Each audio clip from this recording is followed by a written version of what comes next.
출애굽기 14장 21절부터 31절까지입니다. 모세가 바다 위로 손을 내밀매 여호와께서 큰 동풍이 밤새도록 바닷물을 흘러가게 하시니 물이 갈라져 바다가 마른 땅이 된지라.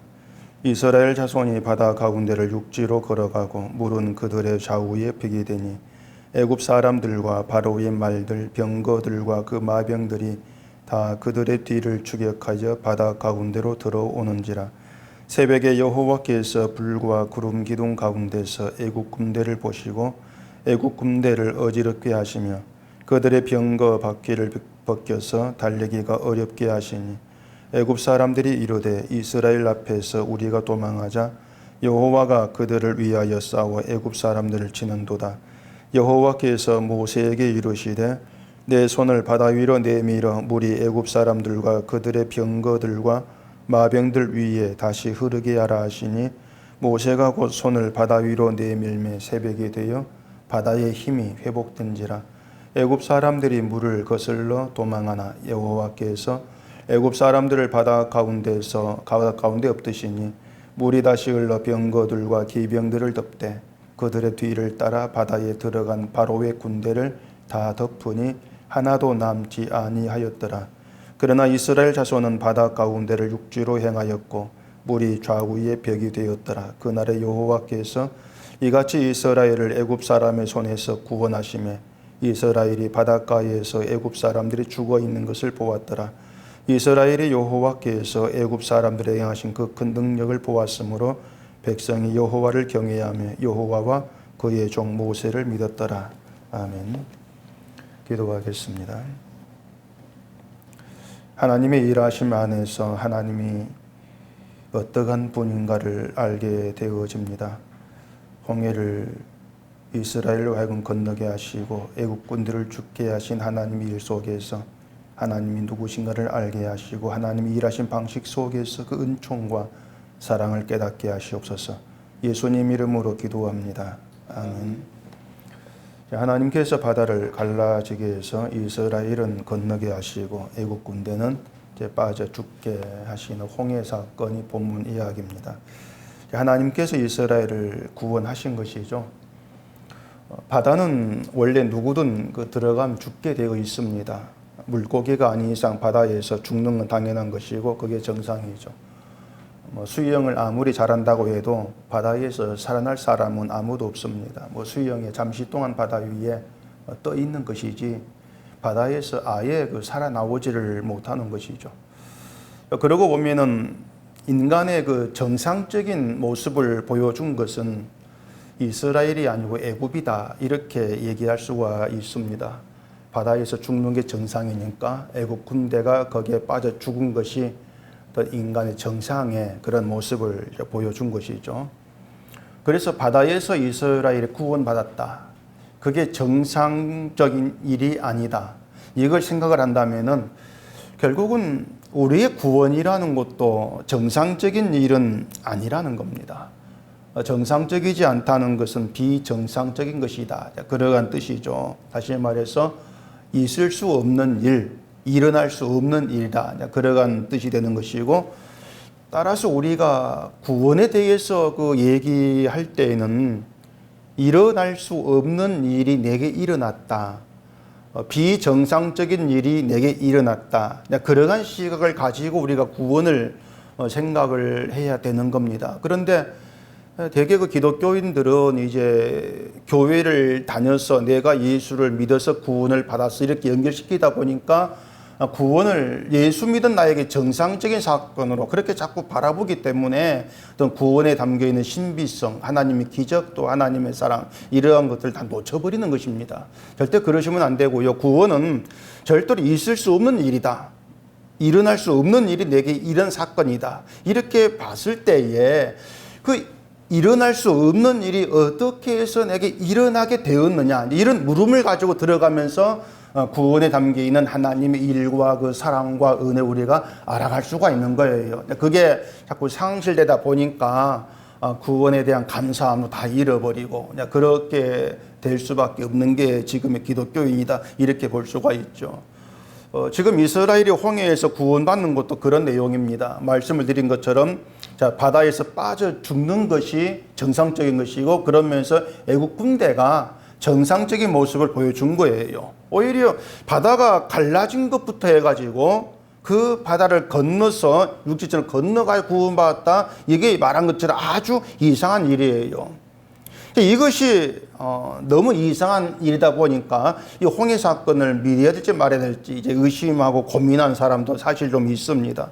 바다가 갈라졌고 그 가운데를 건넜다는 것은 도무지 있을 수 없는 일이야. 그래서 홍해 이야기는 실제 어떤 사건이 아니고 그냥 상징이다. 이렇게도 얘기한 사람들이 있죠. 근데 그 홍해 사건이 실제 있었던 일이냐 아니면 그냥 상징적으로 얘기한 어떤 이야기냐 이런 건 사실 중요한 게 아닙니다.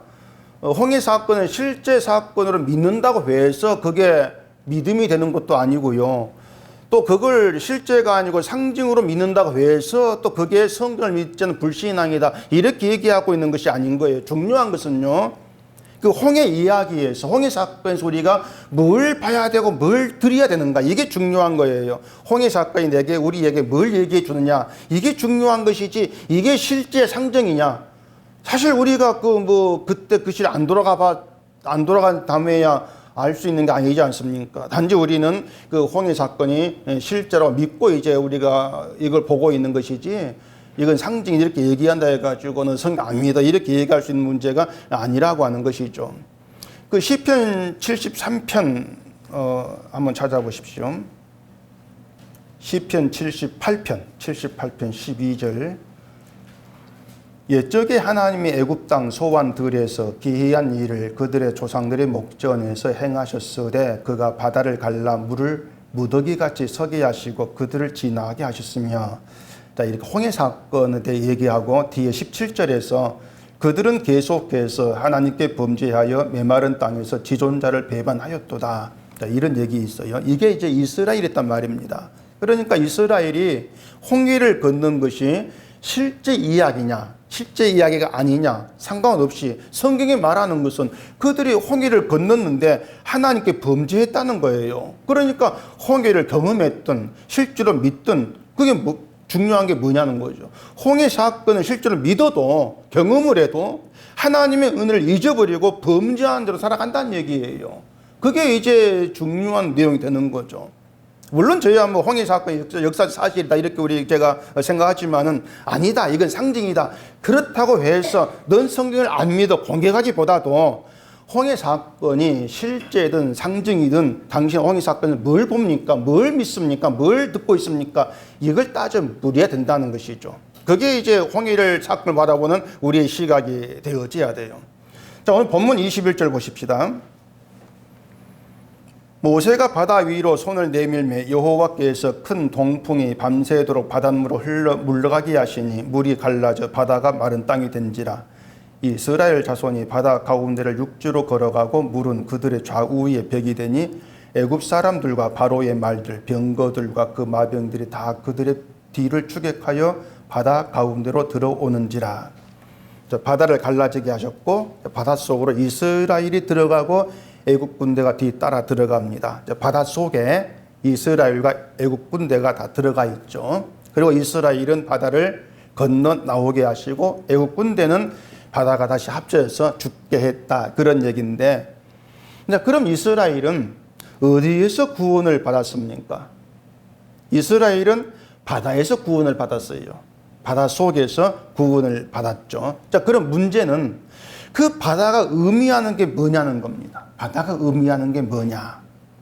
바다는 죽음을 의미해. 죽는다. 간혹 바다에서 배가 전복되어 가지고 구명투브 이거 하나 가지고 표류하다가 지나가는 배에 의해서 극적으로 이제 구조된 그런 이야기가 있지 않습니까? 그런 경우 그 사람은 그냥 바다에서 구원받은 게 아니고 죽음에서 구조된 거예요. 그 사람이 바다는 죽음이었죠. 이스라엘도 그냥 바다가 아니에요. 그냥 바다가 아니고 죽음이에요. 그 바다가 상징하는, 의미하는 게 죽음서 이스라엘이 건짐을 받은 거예요. 그럼 말씀드린 것처럼 애국 군대는 바다 죽음에서 나오지를 못한 것이죠. 근데 그게 정상이라는 겁니다. 애국 군대가 바다에서 죽은 게 정상이다 이 말이 결국 인간이란 존재는 죽음에 갇힌 자로 나올 수 없는 게 정상인 거야. 그렇게 얘기해 주고 있는 것이죠. 근데 이스라엘은 그 죽음 안에서 죽지 않고 나온 거예요. 그걸 구원이라 그래요. 죽음의 세계에서 갇히지 않고 나왔다. 그게 구원. 그래서 우리가 구원받았다. 구원을 얘기할 때는 다 구원받았어. 이렇게 되면 안 되고요. 나는 죽음에서 건진받았습니다. 이렇게 돼야 돼요.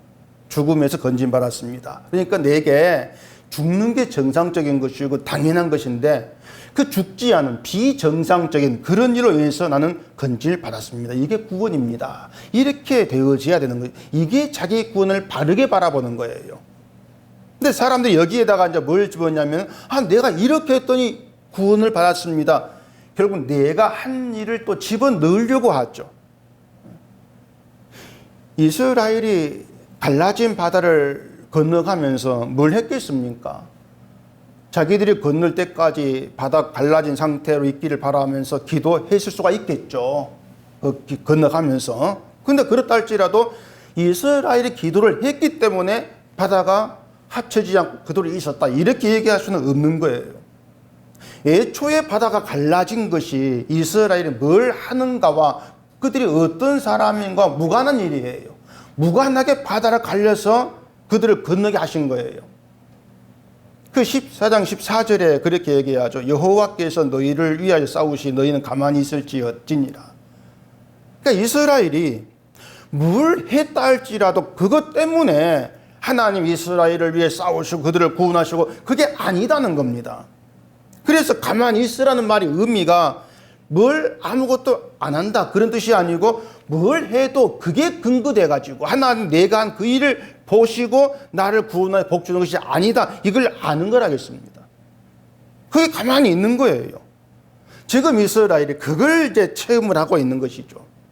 홍해 사건에서 그 뒤에 27절 보십시다. 모세가 곧 손을 바다 위로 내밀매 새벽이 되어 바다의 힘이 회복된지라 애굽 사람들이 물을 거슬러 도망하나 여호와께서 애굽 사람들을 바다 가운데 엎으시니 물이 다시 흘러 병거들과 기병들을 덮되 그들의 뒤를 따라 바다에 들어간 바로의 군대를 다 덮으니 하나도 남지 아니하였더라. 자, 거기에 27절에 바다의 힘이 회복된지라 이렇게 얘기합니다. 바다의 힘이 회복되었다는 것은 갈라진 물이 다시 합쳐졌다 이러한 뜻이죠. 애초부터 바다의 물이 둘로 갈라지는 것 자체가 있을 수 없는 일이에요. 근데 이것을 회복되었다는 것이 물이 서로 합쳐지려도 표면적인 형성질 그렇게 과학적으로 이해할 것이 아니고 바다가 의미하는 게 뭐냐 그걸로 이해하는 게 필요하다는 것입니다. 그래야만이 바다의 힘이 뭘 의미하는 걸 알 수가 있는 거예요. 미가서를 보십시다. 미가서 7장 18절 주와 같은 신이 어디 있으리이까 주께서는 죄악과 그 기업에 남은 자의 허물을 사유하시며 인의를 기뻐하심으로 진노를 오래 품지 아니하시나이다. 다시 우리를 불쌍히 여기셔서 우리의 죄악을 발로 밟으시고 우리의 모든 죄를 깊은 바다에 던지시리이다. 주께서 옛적에 우리 조상들에게 맹세하신 대로 야곱에게 성실을 베푸시며 아브라함에게 인의를 더하시리이다. 자, 모든 죄를 깊은 바다에 던지신다 이렇게 얘기하죠. 죄 자체가 이제 죽음이에요. 인간은 죽는다. 죄로 인해서 모든 인간이 죽었다고 얘기하는 게 성경이지 않습니까? 선악과를 먹음으로 인해서 인간이 죽음의 존재가 되었다는 거죠. 그 죄를 이제 바다에 던졌다고 하는 것은 그 바다가 죽음의 세계라 그 뜻이에요. 죽음의 세계다. 결국 이스라엘도 죄의 존재예요. 그렇다면은 그 죽음의 세계, 바다에 던져질 자들은 이스라엘이에요. 이스라엘. 근데 하나님이 이스라엘의 죄만 바다에 던지신다는 겁니다. 이스라엘의 죄를 바다에 던졌다면은 이스라엘은 죄 없는 자가 된 거예요, 지금. 이걸 두고 하나님이 죄악과 허물을 사하셨다. 이렇게 얘기하고 있는 것이고 하나님께서 인을 베풀었다. 이렇게 말씀을 하고 있는 것입니다. 자, 바다가 죽음의 세계라고 말씀을 드렸습니다. 그러면은 바다의 힘이 뭐겠습니까? 바다의 힘은 죽음이에요. 누구든지 간에 바다에 던져진 자는 죽음에서 건진받을 수가 없다. 그 힘 아래 있으니까. 그게 바다의 힘이에요. 어떤 자도 그 죽음에서 빠져나가게 못하도록 붙들고 있는 거죠. 근데 하나님께서 바다의 힘을 다스리면서 그걸 둘로 갈라버린 거예요. 그래서 22절에 이스라엘 자손이 바다 가운데를 육지로 걸어갔다 이렇게 얘기합니다. 육지로 걸어갔다. 육지로 걸어간 길을 걸어간 거예요. 길을. 결국 바다를 갈라지기 위해서 바다에 길이 있게 한 거죠. 길이 되게 한 거예요. 그리고 뭡니까? 죽음의 세계, 바닷속에 길이 생긴 거예요. 그리고 이스라엘이 그 길을 걸어서 바다에서 건짐을 받은 거예요. 자, 보세요. 길을 걸어서 바다를 건너는 혜택, 그 은혜가 이스라엘에게만 주어졌고 애굽에게는 주어지지를 않았습니다. 그들 허락되지를 않았다는 거예요. 그래서 바다의 힘이 회복되어서 애굽이 죽음의 세계에 갇히게 된, 그래서 몰살을 당한, 그것이 아주 정상적인 인간의 운명대로 된 거예요. 죽는다 운명대로 되어진 거예요. 말씀을 드린 것처럼 죽음의 세계인 바닷속에 길이 생겼다. 그게 뭘 말하는 것 같습니까? 이 세상을 죽음의 세계 바다다, 이 생각해 보세요. 이 세상에 예수님이 오신 게 길이 생긴 거예요. 바닷속 길이 생긴 것처럼 결국에 죽음의 세계에 바닷속에 이스라엘과 애굽이 있는 것처럼 이 세상에 하나님이 택한 사람과 택하지 않은 사람이 있는데 예수라는 길은요, 하나님이 택한 그들에게만 허락되었다는 얘기입니다. 그들만 예수라는 길을 건너도록 허락이 된 거예요. 그게 우리 구원이에요. 하나님께서 허락하신 거죠. 그렇기 때문에 내가 예수를 믿었어, 그러면 안 된다는 겁니다. 자, 이스라엘이 우리가 갈라진 바다를 걸었어, 내가 걸어 구원받았잖아, 이렇게 말할 수가 없는 거예요. 갈라진 바다에는 애굽도 있었다 그 말입니다. 애굽도. 다만 애굽에게는 그 길을 걸어서 바다에서 나오는 걸 하나님이 허락지를 않은 거예요. 그들에게는 바다의 힘이 회복되어서 그 덮쳐보도록 그렇게 만들어낸 거예요. 그래서 우리가 예수를 믿는다, 그 얘기는 하나님께서 우리를 불러서 백성되게 하셨고 그 부르신 우리에게 예수라는 길을 허락하신 하나님의 은총입니다. 그렇게 얘기할 수밖에 없는 겁니다. 그러니까 성경은 처음부터요, 계속 인간이 하나님 구원에 끼어 들어오려고 자꾸 막아내요. 그게 성경 흐름이에요. 오지마, 들어오지마. 죽음의 세계, 너희 구원에는 하나님의 사랑만 있고 은혜만 있어. 제발 그것 좀 알라는 겁니다. 왜 자꾸 끼어들려고 하는 얘기죠. 하나 은총만 알면 되는데. 그러니까 하나님의 은총만 딱 담고 있는 게 복음이에요. 그래, 복음은요, 인간이 뭔가 할 수가 있고 해야 돼, 이걸 절대 받지를 않습니다. 용납하지를 않아요. 그게 복음의 세계예요. 복음에는 오로지 하나님의 은혜와 긍휼과 불자이게 주신 그것만 있어야 돼요. 인간은, 우리는 그걸 가지고 하나님께 감사하고 찬송하는 거죠. 그게 복음 안에 사는 거예요. 그래서 인간이 할 수 있다, 이것이 복음에 들어가면요, 하나님의 인애와 공의하심이 더럽혀져 버린 것입니다. 하나님 거기에 진노하십니다. 우리가 뭐 기도하나 뭐라 진노, 그게 아니에요. 하나님의 은혜와 하나님의 인애하심과 공의와 불쌍히 여기심, 이걸 더럽히는 거, 우리 행위, 우리 의로, 그걸 하나님은 진노하신다.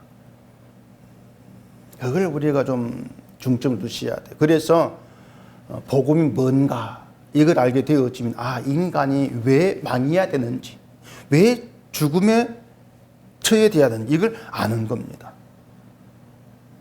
흔히 인간은 죄로 망한다 이렇게 얘기하는데 그 죄가 바로 자기 의예요.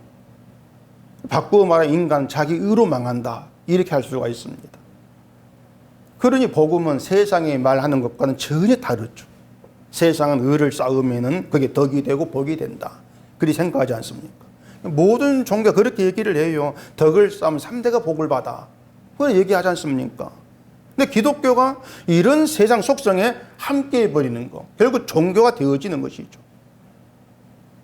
복음이 없는 기독교는 종교일 수밖에 없는 거예요. 다시 말하자면 복음이 얘기하는 것, 인간은 자기 의로 망한다. 그겁니다. 자기 의로 망한다.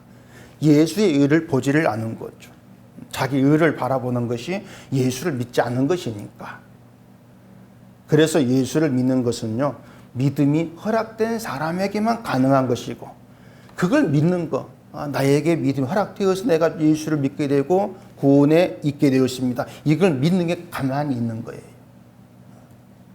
때문에 우리가 성경 보면서 확인해야 되는 것은요, 내가 얼마나 가만히 있지 못한 존재였는가, 이걸 자꾸 확인을 해야 돼요. 가만히 있지를 못하니까 내가 복받을 뭘 해야 될까, 이 생각에 벗어나지를 못하는 것이죠. 하나님 기뻐하는 일을 찾아서 뭔가를 해야 내가 신자지 않겠는가, 이러한 생각에서 벗어나지를 못하는, 가만히 있지를 못한다.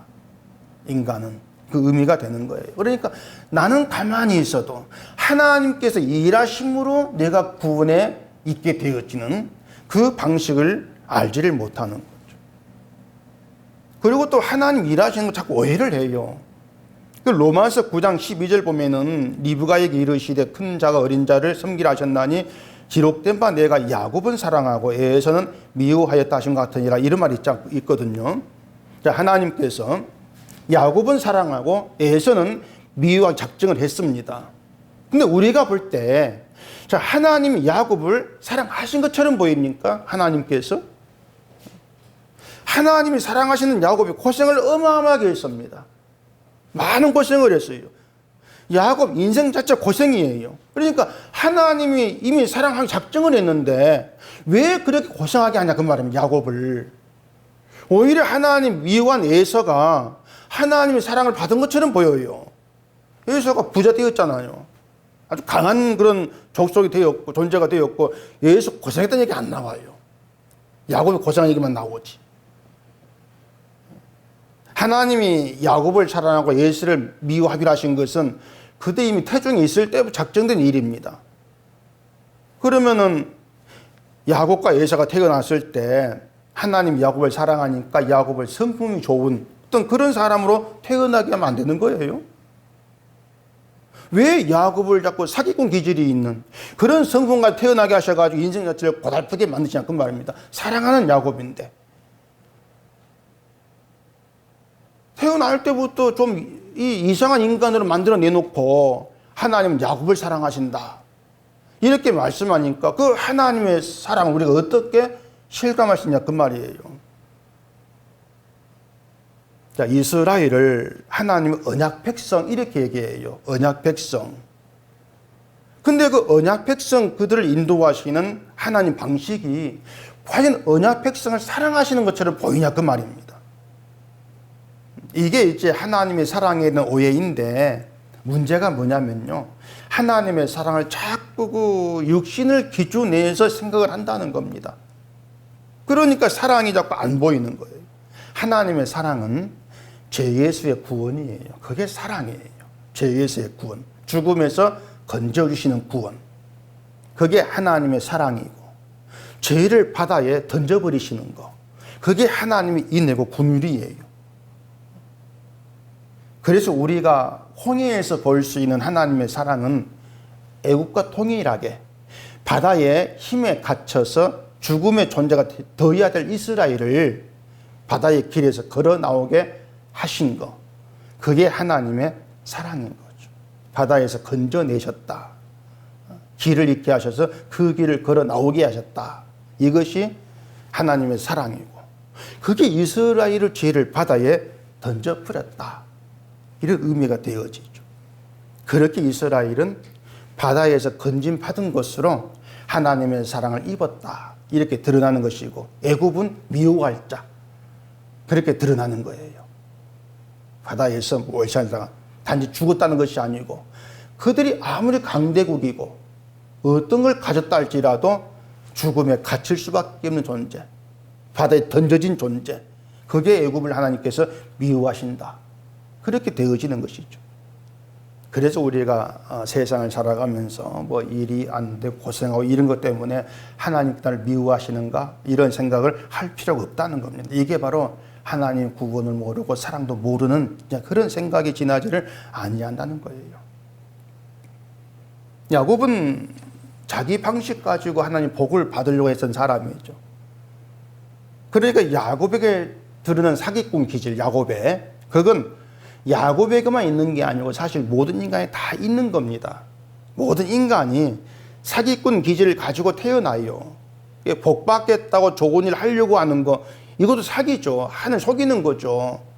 내 속마음 감추고 마치 믿음이 좋은 것처럼 행세하는 거. 그렇게 보여서 복 받겠다. 그러니까 우리가 그런 식으로 하늘 속이면서도 그걸 모르는 거죠. 근데 내가 하나님을 속이는 자에 지나지를 않았구나. 이걸 알게 된 사람이 있어요. 그들이 바로 하나님이 사랑하기로 작정된 사람들이다. 그렇게 자기를 보도록 하나님께서 만들어 가신다. 고쳐 가신다. 이게 하나님이 우리를 사랑하시는 방식이라는 겁니다. 나에게서 나오는 것 죄다. 이걸 알게 하는 거죠. 그래서 하나님의 구원은 그 죄로 죽음에 갇혀야 될 나를 그 죽음에서 건져내신 거. 이게 구원이야. 이걸 아는 것이고 내가 어떻게 죽음에 건져받았지? 길이요 진리요 생명이신 예수를 만나게 됨으로 건져받았구나. 이걸 알아갈 때 예수님이 결국 우리의 어떤 찬송과 감사의 전부가 되어지는 거. 그게 신자로 고침받아 가는 거예요. 그래 예수님이 하나님 사랑이구나 알게 되면서 예수께 모든 방향을 두는 것이죠. 그걸 증거하는 것이 홍해 사건입니다. 바다에는 원래 길이라는 게 없지 않습니까? 바다에 배가 다니는 길이 있고 한글로 말하지만 사람이 건너는 길은 바다에 없어요. 근데 바다에 길이 생겼다는 얘기입니다. 그러니까 그것을 이 죄의 세상에 길이 생긴 것으로 보자고 말입니다. 바다라고 하는 죽음의 이 세상에 길이 생긴 것으로. 세상 어디에도 구원으로 향하는 길은 없어요. 이 세상에서 구원을 갈 수 있는 길은 없어요. 그런데 하나님이 그 길이 있게 하신 거예요. 세상을 열어서. 그 길이 예수님인데 세상은 그 예수님 길임을 보지를 못하더란 얘기입니다. 그게 인간의 치명적인 문제죠. 길이 있는데 길을 보지를 못하는 거예요. 애국 군대가 바다에 들어간 이유가 뭐겠습니까? 바다를 건너서 약속에 들어가겠다. 이건 아니지 않습니까? 이스라엘을 잡기에 들어간 거예요. 자기를 위해서 바다에 들어간 거죠. 이스라엘도 같아요. 약속의 땅을 바라보고 바다에 들어간 것이 아니고 애굽의 추격으로 벗어나기 위해서 살려고 바다에 들어간 거죠. 그런 점이 똑같아. 애굽은 이스라엘이나 똑같은 죄가 존재라는 겁니다. 그런 이스라엘 하나님 인도한 방식, 그걸 생각해 보세요. 홍해로 길을 돌린 것이나 광야에 40년을 지내게 하신 것이나 그 방식이 뭐냐면은 그렇게 인도에 가시면 죄가 자꾸 나오게 만드신 거예요. 죄가 나오도록. 왜냐하면은 나로부터 나오는 것은 죄야. 악한 거야. 이걸 알아야만이 죄를 짊어지고 죽은 예수님이 내 길이구나. 이걸 알게도 그걸 볼 수 있기 때문에 그런 거예요. 내 죄를 알아야만이. 그래서 죽음의 세계에서 열린 길, 그게 바로 십자가라는 얘기입니다. 십자가다. 그래서 하나님 우리 운명을 그 십자가로 향하게 하고 십자가로 붙들어 놓기 위해서 세상 모든 일이 내 뜻대로 되지 않게 일하시고 은혜를 베푸시는 거죠. 세상 일이 내 뜻대로 돼봐야 사람은 자기 잘난 줄 알아요. 내가 잘해서 된 것으로 생각을 하죠. 그래서 내 뜻대로 되지 않게 하시면서 우리가 왜 죽음의 존재일까? 이걸 보게 하시고 그 안에서 우리의 길이 되신 예수를 만나게 하시는 겁니다. 그게 하나님 일하심이에요. 호세아서 또 한번 볼까요? 호세아서 11장 1265페이지. 호세아서 11장 1절. 이스라엘이 어렸을 때에 내가 사랑하여 내 아들을 애굽에서 불러내었거늘 선지자들이 그들을 부를수록 그들은 점점 멀리하고 바알들에게 제사하며 아로새긴 우상 앞에서 분향하였느니라. 그러나 내가 에브라임에게 걸음을 가르치고 내 팔로 안았음에도 내가 그들을 고치는 줄을 그들은 알지 못하였도다. 하나님께서 이스라엘을 사랑해서 애굽에서 불러내었다고 말씀을 하죠. 근데 이스라엘은 선지자들이 하나님 말씀으로 자기들을 부를수록 하나님으로부터 멀리하고 우상 앞에 분향했더라. 하나님 사랑을 모르는 거죠. 왜 사랑을 몰랐는가 하면은 애굽에서 나와도 좋은 게 없더라는 것 때문에 그래요. 그렇잖아요. 애굽에서 나오게 하셨으면 뭔가 다른 좋은 걸 주셔야 되는데 좋은 게 없어요. 나오긴 나왔는데 좋은 게 없어요. 오히려 홍해가 가로막히고 광야에 들어가면 물도 없고 먹을 것도 없고 불편해요. 그래서 애굽에 나온 게 좋은 게 뭐냐? 원망을 하죠. 근데 애굽에서 나왔다는 것이 왜 너희에게 은혜인지, 애굽에서 나왔다는 것이 뭘 의미하는 건지, 그것을 홍해에서 애굽 군대가 죽는 것으로 보여주신 거예요. 그래 보면 30절에 보면 그렇지 않습니까? 그날에 여호와께서 이같이 이스라엘을 애굽 사람 손에서 구원하시며 이스라엘이 바닷가에서 애굽 사람이 죽어 있는 것을 보았더라. 애굽 사람이 죽어 있는 걸 본 거죠. 또 31절에 보면은 이스라엘의 여호와께서 애굽 사람들에게 행하신 그 큰 능력을 보았으므로 백성이 여호와를 경외하며 여호와와 그의 종 모세를 믿었더라. 애굽 사람 죽음을 보면서 죽음에서 건짐받은 그걸로 여호와를 경외하고 믿고 그렇게 이제 만들어 가시는데 그게 하나님의 사랑인데 그것도 광야에 들어가니까 잊어버린 거예요. 구원 받았는데 애굽 나온 좋은 게 뭐지? 늘 그렇게 나가게 돼버린다는 얘기죠. 하나님의 사랑은요, 애굽에서 나오게 하신 것은 그 죽음의 무리들로부터 분리하신 거예요. 구별하신 거예요. 그게 사랑이에요. 지금도 마찬가지입니다. 예수를 믿으면 좋은 일이 있을 줄 알았는데 없어요. 그래서 예수를 믿어도 좋은 일이 없다고 불평할 수가 있죠. 근데 하나님께서 우리를 예수 믿게 하신 것은 그 죽음의 세상에 나오게 하신 거예요. 그게 구원이란 말입니다. 죽음에서 건져내신 거. 그래서 하나님의 영원한 심판이 없는 예수 안에 있게 하신 거. 그게 사랑이에요. 그게 우리 좋은 거예요.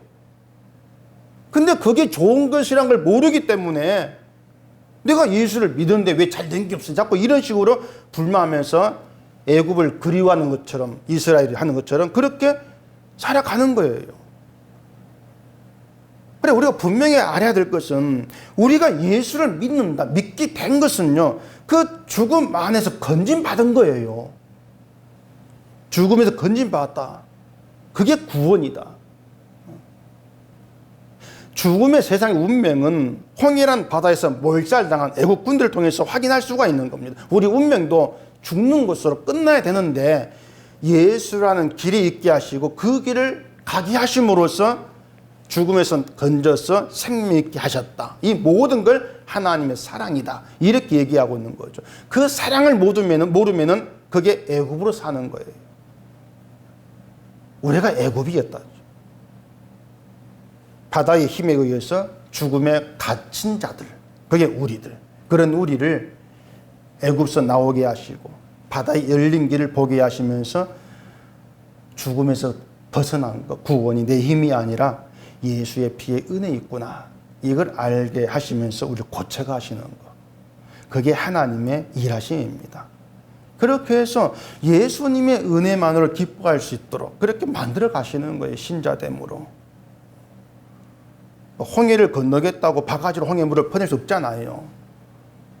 양수기로 퍼낸다 할지라도 홍해물이 없어지는 건 아니에요. 홍해를 건너게 된 건 하나님의 언약 때문이에요. 약속 때문이에요. 오직 그 하나 때문에. 우리가 죽음을 건너서 생명에 들어가게 된 것도 약속 때문에 그 약속 예수님을 이 땅에 오게 하신 것이고 우리를 예수 안에 있게 하신 거예요. 그래서 예수님 우리의 길이고 진리요 생명이다. 이걸 아는 것만으로도 하나님의 은총입니다. 세상은 예수가 길이다 이걸 보지를 못하는데 그런 세상에서 예수님 나의 길입니다. 나의 길이야. 이걸 보게 되는 것만으로도 감사하게 되어지는 그게 신자됨입니다. 이런 신자됨 우리가 늘 고침받아 가면서 하나님은 사랑입니다. 이렇게 고백하게 되어지는 이것이 하나님의 은혜 안에 사는 것이다. 이것을 늘 염두에 두시면서 이 세상을 죽음의 바다로 이렇게 보는 가운데에서 그 세상에서 주님이 길 되시고 그 길을 걷게 하면서 주를 보게 하시는 그게 우리의 은총이라는 늘 그런 감사, 그런 기쁨 가운데 주를 보는 저희가 되어지기를 바랍니다. 기도하겠습니다. 우리 아버지 하나님, 홍해가 갈라져서 이스라엘 그 길을 건너게 되온 것처럼 우리도 죽음의 세계 안에 예수님이 길 되셔 오시고 그 길을 건너 생명 있게 되어짐을 감사합니다. 이 땅을 살아가면서 늘 예수님 나의 길이요 진리요 생명의 사실을 알게 하시고 주를 바라보는 가운데에서 주님 우리의 기쁨과 찬송이 되어지도록 늘 우리의 심령 속에 내가 어떤 존재를 보게 하시며 주님만 우리의 전부 존귀한 분 자리할 수 있도록 은혜 주시옵소서. 예수님 이름으로 기도합니다. 아멘.